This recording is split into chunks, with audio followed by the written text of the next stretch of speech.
One Battle After Another is an apology by Paul Thomas Anderson for his last movie, Licorice Pizza, which was considered quote unquote too white for the Hollywood elites. Now, this one is properly diverse if you're still living in 2023, but it doesn't fit in this post DEI era. So gather around, all right, because I'm about to unload a little tirade on this cinematic dumpster fire.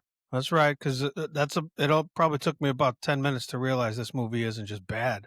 It's a propaganda piece masquerading as entertainment, shoving this Antifa inspired type nonsense down our throats like it's the gospel of the revolution. Directed by Paul Thomas Anderson, who, let's be honest, he has made some outstanding films in the past, but he has clearly lost his mind here. This flop is pretty bloated at 162 minutes. This ode to left wing extremism, violence, and really moral bankruptcy. And if you're thinking, hey man, it's just a movie, wake up, man. All right, this thing is timely in the worst way. It's dropping right when the world doesn't need more glorification of anarchy and anarchists playing the hero. Okay, let me start with the plot, or what passes for one in this chaotic mess. We follow this ragtag group called the French 75. Oh, how clever!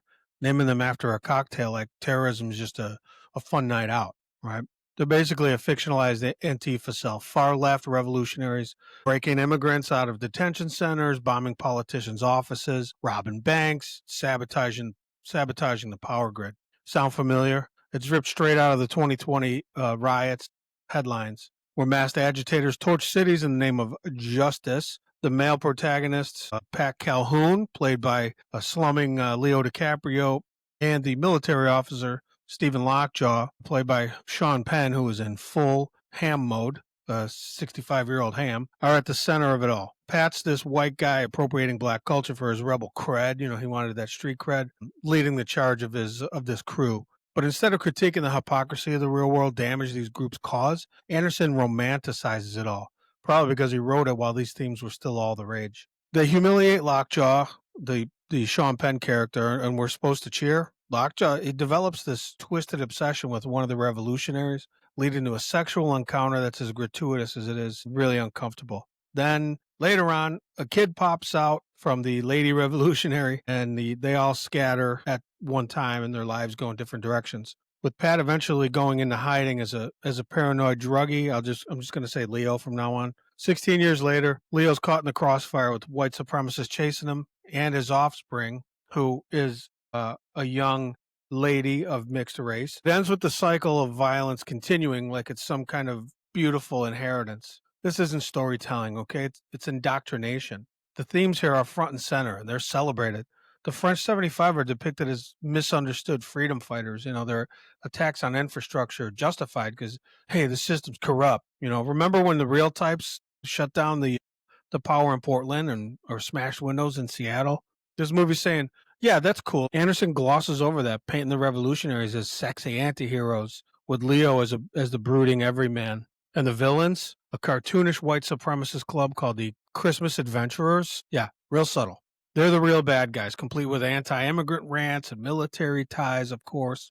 Sure, extremism on both sides is bad, but the film stacks the deck so heavily against the right that it feels like a DNC ad. So Lockjaw's this bumbling fascist with a mommy complex, while the leftists like Leo get all the cool lines and action sequences, of course. It's like Anderson watched too much cable news and decided to make some fanfic where Antifa wins the culture war, which, as you know, they did not and have not.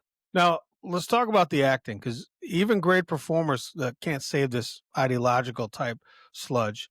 Leo DiCaprio, bless his little environmentalist heart, he kind of phones it in as in his character.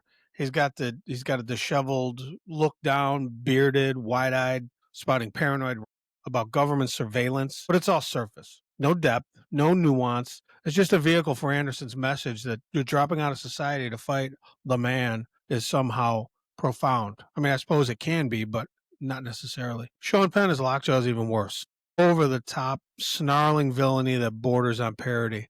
Remember when Penn used to act many moons ago? Here he's just chewing the scenery.